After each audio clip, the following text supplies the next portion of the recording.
at prices you can afford. While you're juggling work, kids, and keeping an eye on the future, we'll make sure we're one of the first ones there when you need us the most. Call me, Buddy Wilson, your newest country financial representative in Clinton at 217-935-5620. Let's chat about your insurance needs today. DeWitt County's #1 source for local news is on the air and online 24 hours a day. The latest local news stories are heard every hour on Central Illinois' news station, the Big 1520 AM and 92.3 FM WHOW. Stream live at DeWittDailyNews.com. They're also heard every hour on the station that's your easy choice, 95.9 FM WEZC. And to read the latest local news on your electronic device, including tablets, iPhones, and smartphones, go to DeWittDailyNews.com. DeWitt County's #1 source for local news is on the air, online 24 hours a day. Your friend in Central Illinois. WHOW. Top of the morning. Thanks for being with us. I'm your host today, Seth Lawrence. The WHOW Morning Show streams to Facebook and YouTube. It's brought to you by Peterson Insurance, your Pekin insurance agent in Clinton. My guest in studio this morning is Dr. Kris Kahler, Superintendent of Maroa-Forsyth Schools. Dr. Kahler, how are you, sir? Very well. Thanks for having me on. Thank you for making time for us. It's a pleasure to have you in. And I tell you what, I drive by that facility frequently, man. Things are coming along, and we are less than a month or more, a little bit more than a month away from a move-in date. How are things going? Fantastic. It is 5 weeks from today is our last day in that old building with students. So it's going great. We've finished all the flooring. We're on finishing touches. Furniture's coming in. Bleachers are going in. The seats come in the auditorium next week. So we're really starting to see the end of this project. And we've already actually opened the high school art room, which is in the new building, with partial occupancy so that those kids could be in there starting the second semester. What's the new art room look like? It's a fantastic. It's got floor-to-ceiling windows on the north side of the building and the second floor so that they get a lot of natural light in. It has access to a kiln room. There's actually a pottery wheel set up in there so that they can do that kind of thing right in the classroom now. The kids are enjoying it. I talked to the teacher. She's really liking the room and getting everything settled in there. Very nice. Well, so move-in date is February 20th. Is that right? Yeah, we're going in the Tuesday after President's Day. Okay. Our students will be in full-time that day. The week before that, they're going to go in for a couple hours during the day just to start working on finding their classes, lockers, locker combinations, those kind of things, learning the procedures of a new building because it is very different setup than what the old building was. So by getting those kids in there, when we go in, actually it's February 21st, that Tuesday. When we go in on that Tuesday morning, we're ready to go and school is on as normal. There we go. Very good. Well, give us kind of the bullet points of how we got to where we're at. So, why did you need this? What are the upgrades going to be? Some of the highlights of what's happening here. So this really started in September of 2018. With our strategic plan, it came out that exploring the options of remodeling or building a new middle school as the priority. It went to a group of teachers, and that came out far and away as the #1 need. That is a 1930 building that we're working in right now, and it's got very small hallways. It's hard to navigate through. The technology is not up to date of what our students need to get ready for the jobs and careers that they're going to have and the education that they'll have moving forward. So and it can't be updated anymore. The cost of updating it would still not make it comparable to a new facility. Sure. So we are going to have a great auditorium for our band and choir programs and musicals. We've got 2 new science labs that are going in there for the middle school students. We already built a new science lab in the high school with this project, and then just the technology that we're going to be able to offer our students and the learning experience by having collaborative spaces and small group rooms that they can work on. We've created big collaboration areas outside of classrooms to where we can work on things together. And then it just really, it allows us to move forward.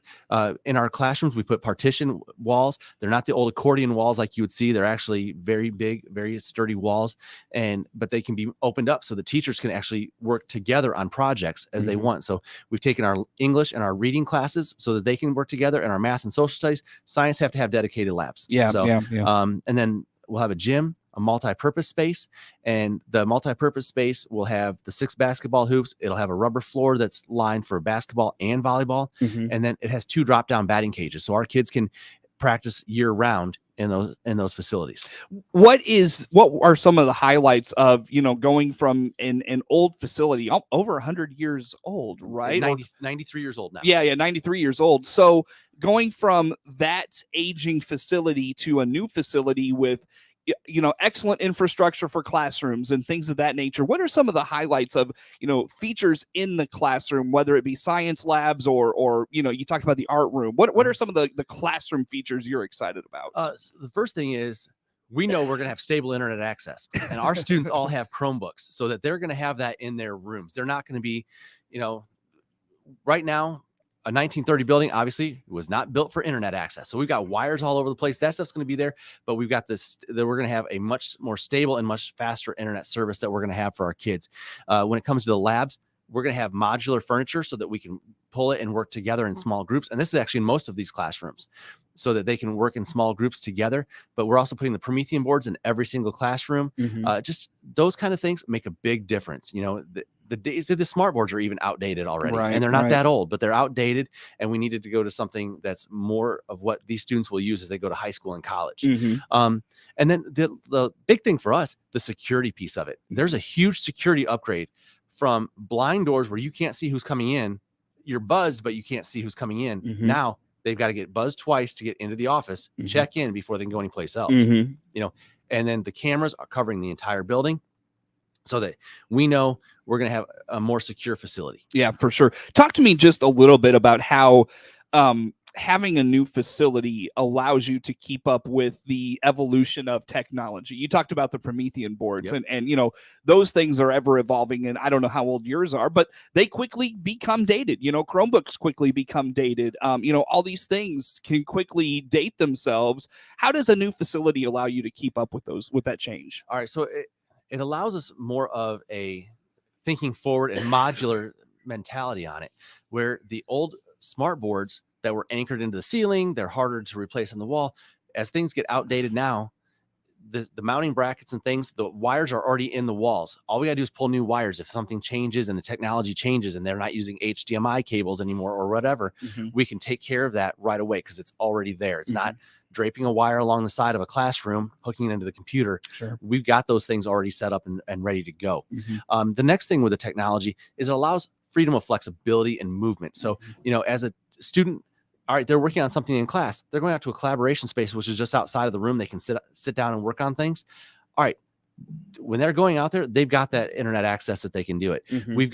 We've thought forward on, switching for more internet access if we ever need it. We've got we put the sign TVs out so that we can push announcements out to kids. That's all stuff that's great because it's not the once a day announcements anymore. It can be up there.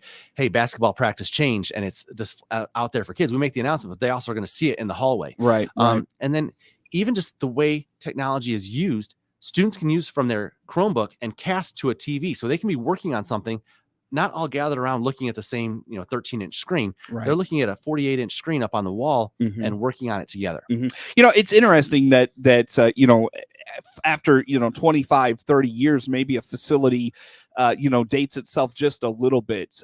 Is there a way to think forward in terms of again, the evolution of technology, so the space and the building doesn't become dated? Does that question make any sense, by the way? Yeah, we wrote a 3-year facility plan. Our high school was opened in 2004.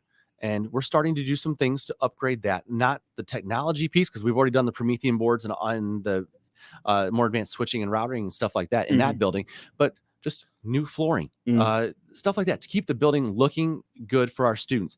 Nobody wants to go into a work that is not attractive. So we want to make sure that our students and teachers feel that when they walk into the high school, and we're doing the same thing and just over 3-year plan, and we're always looking 3 years ahead, funding it, what needs to happen, and then leaving a contingency for those emergencies that do happen. So next year we'll start looking at 3 years ahead again. So and adjust that plan, but make sure that we're always looking at least that far in the future, so that we can plan for budgets, health, life, safety plans, or if any contingency that comes up, if something breaks and we need to fix it, how are we going to make sure that happens? Yeah, that's an interesting point you bring up. It's hard to believe that high school building's already almost 20 years old. Yeah.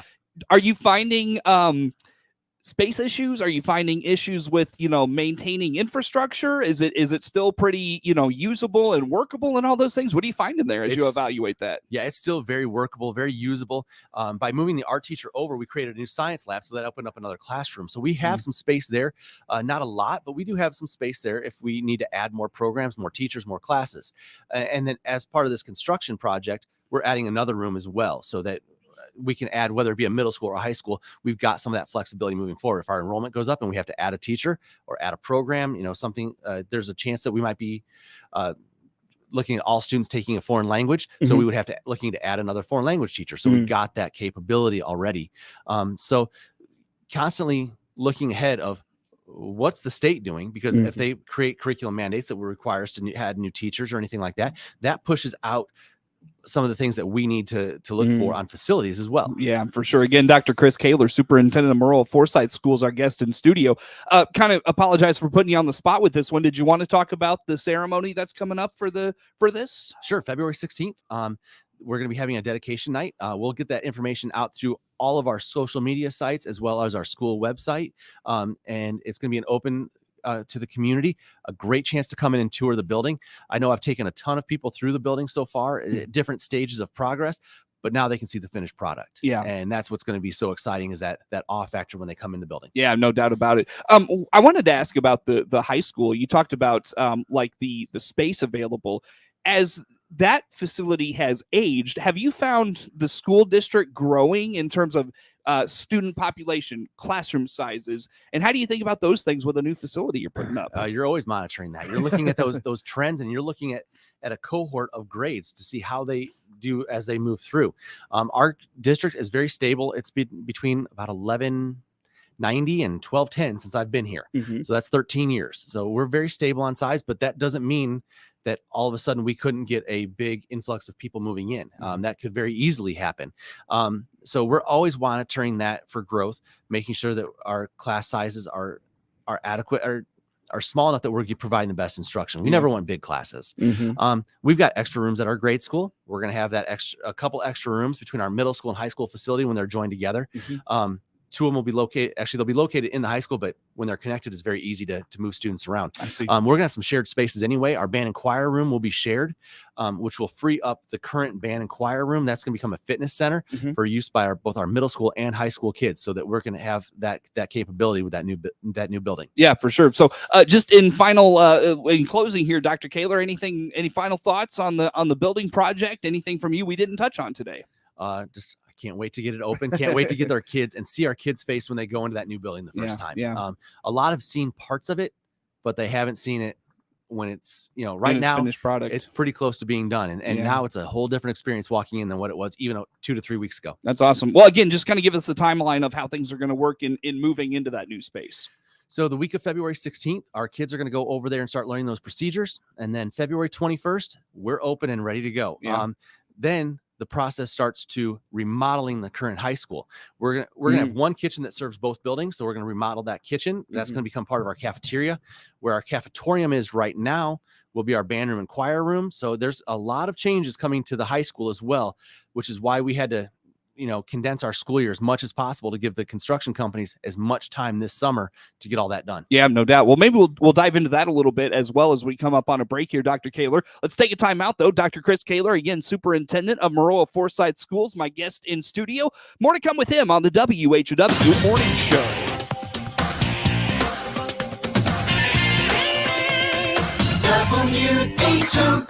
WHOW.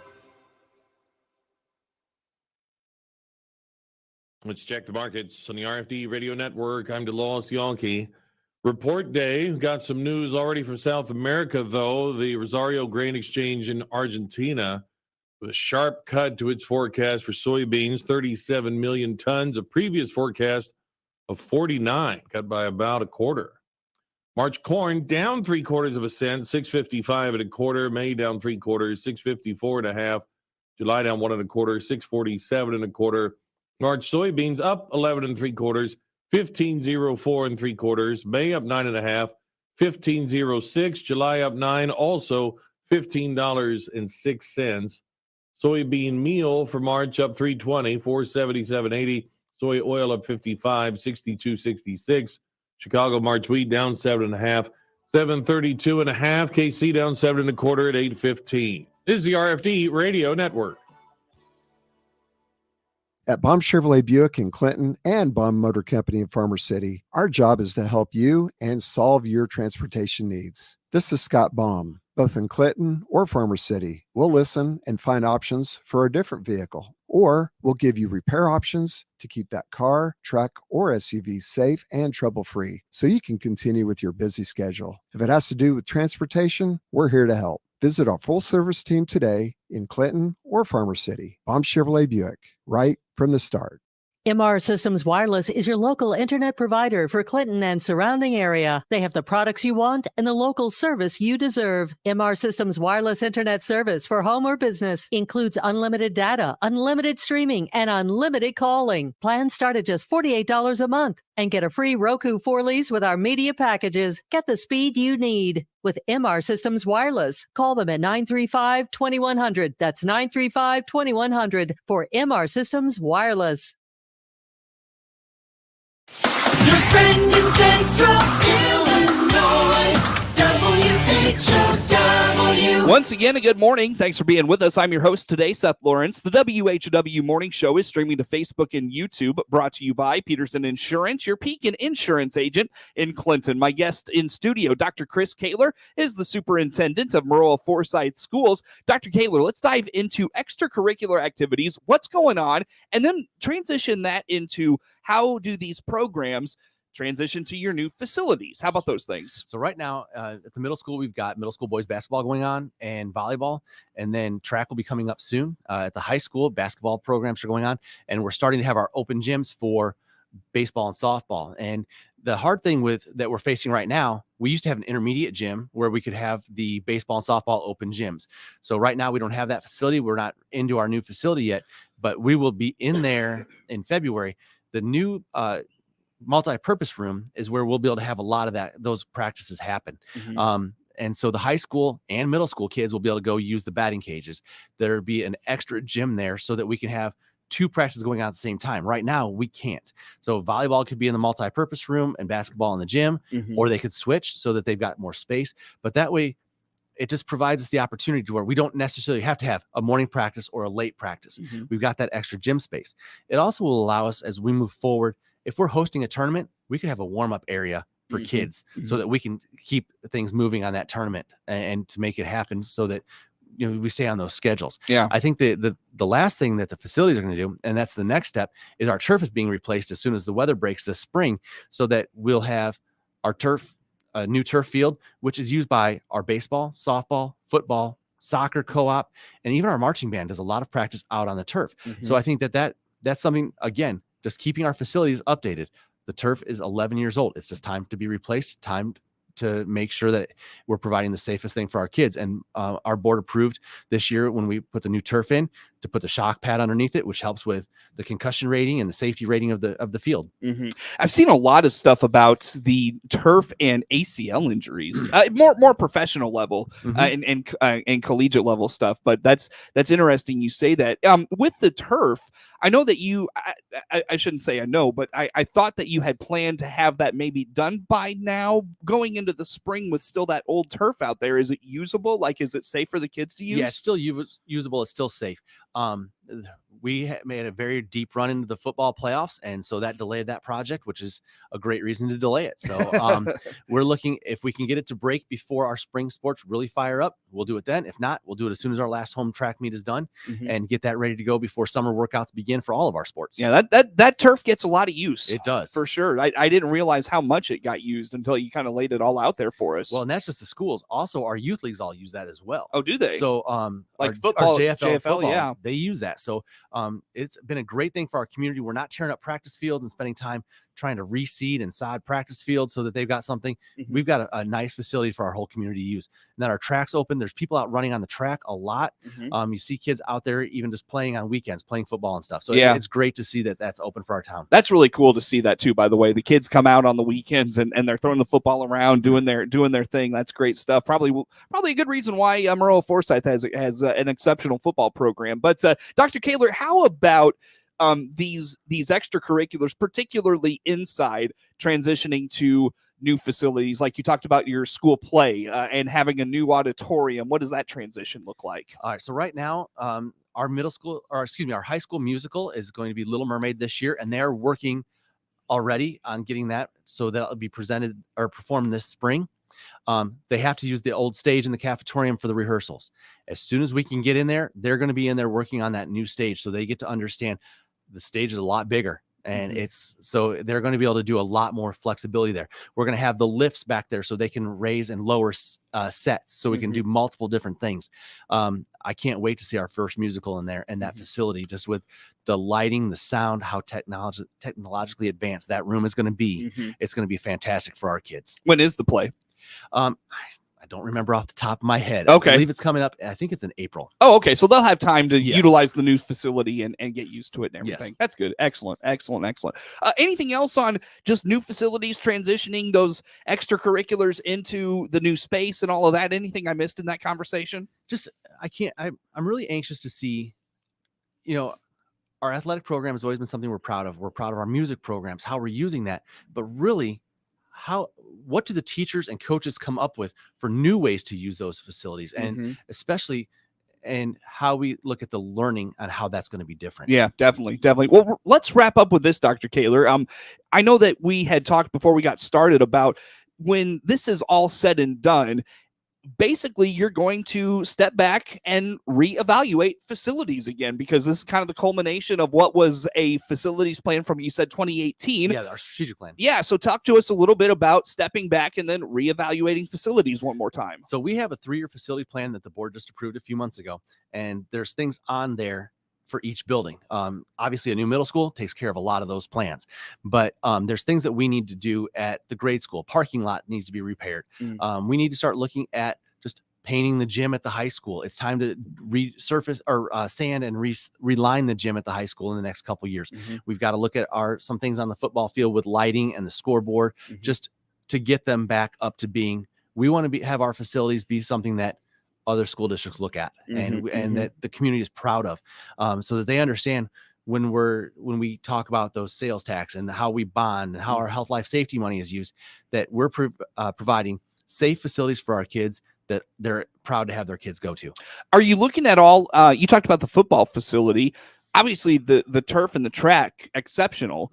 Are you looking at anything with like bleachers, press box? What do you think about like kind of that exterior area? We're gonna be doing some things on that, and it's all going to depend on what those prices come in at, as how we pace that project. Okay. What's your vision like? We're hoping to do that over 2 to 3 years. Okay. What do you want to do? We'd like to look at a new press box, or looking at, do we need to put a second press box on the visitor side? There's all sorts of different options out there, but we're still at the talking phase. We haven't even started looking at numbers yet. I see. And so that there's some things that we know, if you've been to one of our football games on Friday night, between press, the staff that work the clock, the scoreboard, the video board, plus then the coaches from both teams, even some media up in there. There's plenty of media up in there, especially the deeper you go in the playoffs. So it's very packed. So we need to look at that space. How can we make that space better for everybody that uses it? And then it's just as busy in track, because you've got people that are running the FAT system, which is our track timing. You've got people that are keeping track of the medals and the score counts. And then you've got people that are running the video boards and the scoreboards, just to keep that stuff updated. So it's not just football that keeps that facility used. No question. We'll look forward to kind of the evaluation of that. And you mentioned that'll start up again in what, September-ish? That'll be our new strategic plan. We have our 3-year facility plan. Okay. Already. Gotcha. Well, maybe we'll dive more into that next time you come in, after the facility has been moved into and all those things. Dr. Kahler, where do folks go to follow along with all things Maroa-Forsyth Schools? Our mfschools.net is our website. We do our best to keep that updated. And then each building has a social media page, and our Facebook page, and then that gets shared out as much as we can. I think it's really good that how well our principals communicate using those. Dr. Kris Kahler, Superintendent of Maroa-Forsyth Schools, my guest. Network News is now. The Big 1520 WHOW Clinton, 92.3 FM, W222 BG.